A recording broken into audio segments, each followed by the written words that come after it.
Hey everyone, my name is Les McDonald and I'm the band director at Smith County Middle School.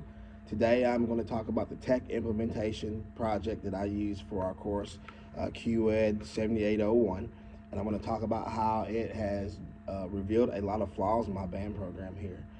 Just to give you an introduction, I started teaching at this school last year. This is my hometown in Carthage, and I wanted to come in and rebuild our prestigious band program. Our band program is one of the oldest band programs in the country, one of the oldest emblems in the country, and I wanted to come back here and rebuild the band program that I came from because I'm proud of it, and that was my idea coming home, coming back to my hometown to teach.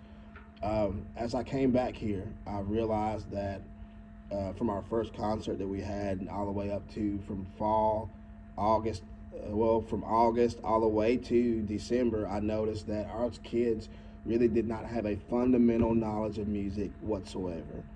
Um, I made the call to just say, okay, let's just power through this and see if they just kind of learn, or maybe they forgot over the summer, but it wasn't really that.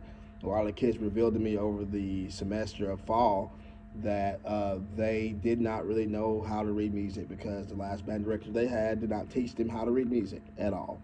And that was kind of disheartening, but he really was in between a rock and a hard place because band was not scheduled during school, it was after school. And a lot of kids just aren't motivated to come after school for a lot of things, including band. And so this year they actually gave us classes during school, and that created an opportunity for me to implement this project. And we're getting more flexible with band, and we're able to incorporate band into a school day now. And because of that, I was able to pull this off pretty well, this implementation off pretty well. Um, with that being said, um, this project was tough to implement, and it was because a lot of kids were really resistant to it at first. But I implemented a music program called musictheory.net, which is an application that you can use on your tablet. You can use it on your Chromebook. You can use it as an application. You can use it as a website. It doesn't matter. But I implemented a test on there, and this assessment was called the Note Identification Test. And this just basically um, gives you an assessment of notes and things like that. And I found a lot of flaws in the learning of our students, and it helped me to kind of strengthen my own teaching.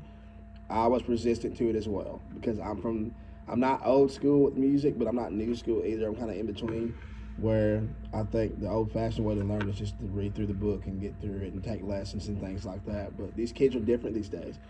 Technology really does play a vital part in how they learn things.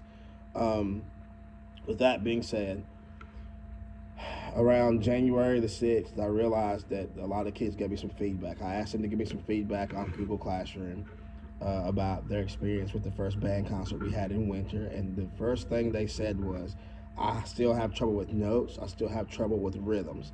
They could not read the notes and rhythms on our Christmas music, on our holiday music. And it was really a struggle to get them to learn it. And it was just me constantly getting frustrated in rehearsal and pushing them to do it, but they just really didn't know what they were doing, so to speak.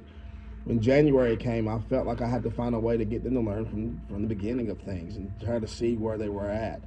And when Dr. Park told us about this project, I felt like this was a perfect opportunity for me, to incorporate something in this classroom that was going to benefit our students in so many ways, and I think that it did.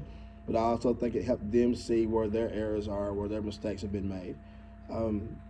What I did was we started the project on February the 6th. After my project was approved, we went on ahead and started it, and we used musictheory.net as a way to assess what the children knew. To my surprise, I told the students, I gave them a requirement. They came into class, and I told them that we were going to start taking assessments every day during band courses. They were upset about that. They were very upset. But I told them that in order for them to be able to get their instrument out and to be able to have band rehearsal at this corner of the room right here, which is where my band setup is, they had to pass an assessment. If they made a 90 or above on this assessment, I was going to allow them to get their instruments out and we were going to have band rehearsal. For the rest of the kids, I created a workstation over here in the corner by my piano with tables and chairs lined behind the piano, and I created a workstation, and that workstation is where you leave their laptops at. And those who did not pass the assessment with a 90 or above had to stay back there, and they had to start the test all over again, and they had to test until they made a 90 or above on the assessment. Now, at first, it was only like 15 kids that really passed out of the 35 kids I had. That became a hardship for us because I noticed, like, wow, I have 35 band kids and only 15 are passing. No wonder we're having trouble reading music. So this kind of created an isolation phase where the kids who really need help stayed at the workstation, and the kids that didn't really need the extra help were actually having band rehearsal and they were progressing.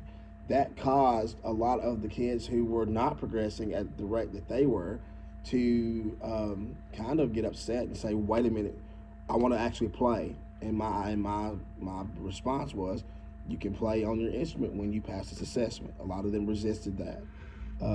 We finally got at least over 20 kids who passed the assessment with a 90 or above.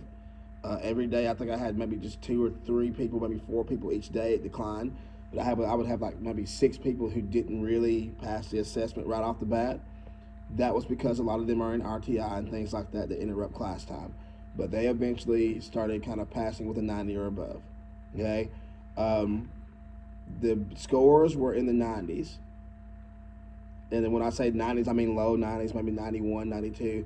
I had a couple of 94s, but so I kind of gathered the kids together and I asked them, why are you not at 100? Why are you not at this? And I asked them, and they gave me insight on what they said. 35 out of 35 kids told me that the reason why they were having trouble was because they didn't understand sharps, they didn't understand flat sounds, they didn't understand when I had a key signature on something, they didn't understand scales, they did not understand ledger lines, which means lines that are drawn through the note when you go below the staff or above the staff. A lot of those kids had never seen ledger line notes before. They had never seen high notes or low notes before. They could not read that. And a lot of the questions on the note identification assessment were just that. So what I did was I went in and we adjusted the assessment to only go to a certain range of notes. Okay, and those certain range of notes were between, for trumpets, low C all the way to high F, for example, F on the line, on the 5th line. And then I had flutes and clarinets who were in the staff as well. Flutes, because they use ledger lines, I placed them at the ledger line. I placed them on ledger lines, meaning they were always above the staff, above F, between F and low D. And I kind of made their range from middle C all the way to, I made their range from middle C all the way up to high A and high B flat. And they were still having trouble with that as well, the flutes were. I started kind of dividing up things. So maybe this group of musicians, like the brass section, maybe they had a certain range they went to, but maybe the woodwinds had a different range that they went to. Started doing that, started noticing the scores were still staying around the 90 averages and things like that. So I started teaching to what their weaknesses were. And what I did was so one day I came in and I said, today we're going to study what flats are. We're going to study the order of flats, and we're going to study how flats work in the key signature. So one day I came in, I taught a lesson on flat notes, and I showed everyone how the flat, when you add a flat, it lowers everything a half step. It lowers the note a half step, and so we use the piano technology that we have in the room. I use my keyboard. I use my keyboard to show them how to find flat notes. So for example, if I wanted a C flat, they found C, and I told them and taught them half steps and whole steps, and that helped them find C flat because they realized that C flat and B were the same note. And I started noticing that when I did that one, their scores started creeping up slightly, maybe to like a 92 average or so. Then I taught sharps the next day. Um, and then I would give a test on just sharp notes. That was it. And the assessment was on just sharps. And to my surprise, they popped up to like a 93, 94 average. Then one day I combined the stuff. They were still having trouble with the ledger lines. So the next week I did ledger lines all week long in class. We went over what ledger lines were and how we count them, how we identify them. And I took a test on it. They were still kind of weak on it. We took an assessment every day that week, and I noticed that their grades started kind of improving until 24 out of the 35 kids passed with a 95 or above. So then I noticed that we still had some stragglers, meaning those who could not, they were passing, they were going to band class, they were passing with a 90, they were going to band class, but they weren't really getting the hang of the ledger lines and things still, so we kept teaching that. But I started noticing that 24 out of 35 kids actually knew and understood. The rest of the kids, for example, did not understand, and so because of that, they ended up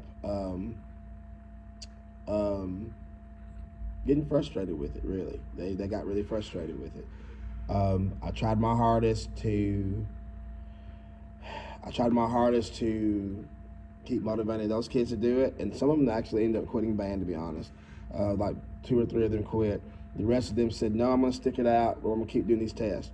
We did the assessments every day, and I would teach something new to add to the assessment on note identification, and then they would take the test. We finally got up to around like 24 out of 30 kids that actually knew what they were doing and actually passed the test. And the rest of them were still kind of struggling, but not much. They were still in the 90%. I moved the requirement up to 95% for the test rate.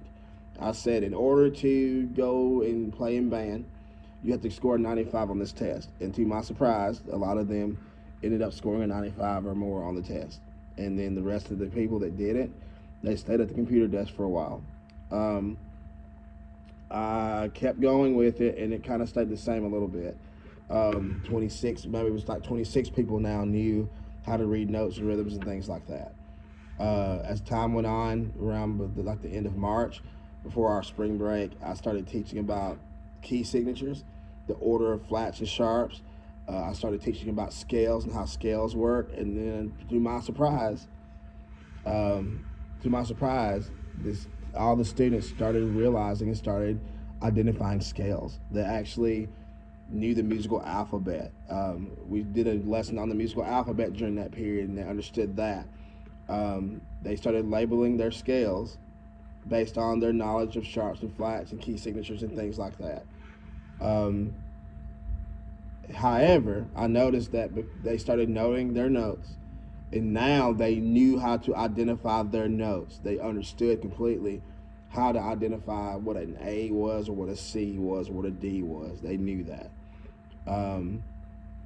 The other problem came in is that now they knew the notes, but they didn't really know the fingering so well. That became a little bit of a hassle, So before spring break, we started kind of going over the musical alphabet, and I started using solfege as a way to help them with that. We started using fingering charts more. We started doing all those kinds of things, and I put some music down in front of them that I said we're going to do for the spring concert.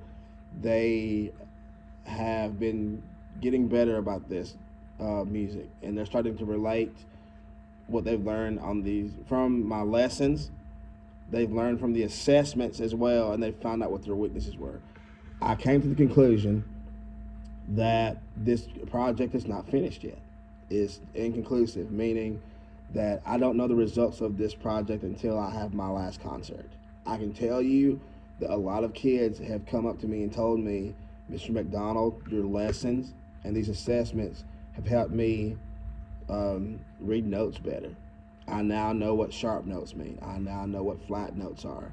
I know all of these. I'm able to identify them.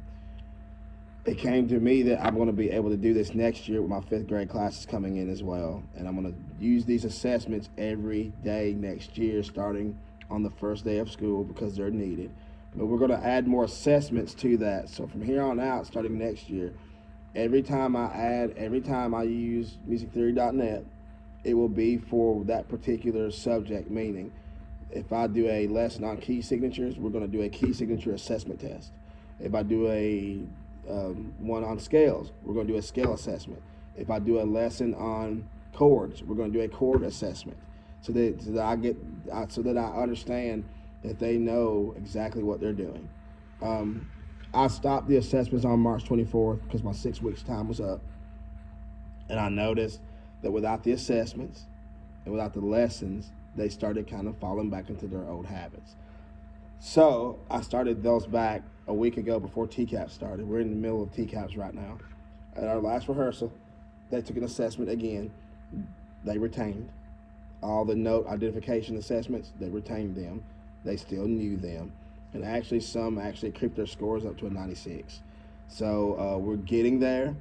They're not perfect yet. My students have not really mastered a lot of things yet. However, I think musictheory.net is going to be a very great program for us to incorporate. And it's kind of project-based as well, I've noticed. A more progressive train of thought, so to speak. But I think musictheory.net is going to be very good for us.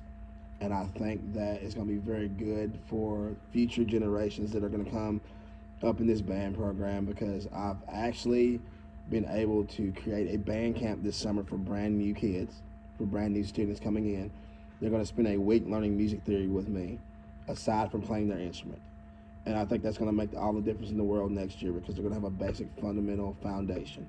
So my conclusion for this project was musictheory.net and this application and its implementation revealed to me the weaknesses of our band program and how to fix it. And I'm going to be working a lot to use this program in the near future.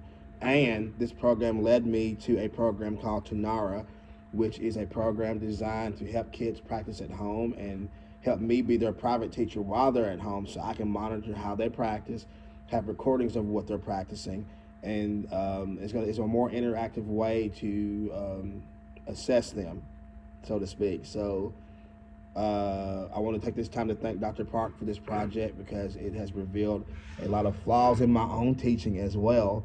And I'm very thankful that I found out a lot of things. And these analytics that I got from the project and student responses from this project have been phenomenal. And I actually had a student thank me the other day, because they said they now, for the first time in their life, they now know how to read music as an 8th grader. So this project was successful in my view, just because of that one comment. So that concludes my implementation.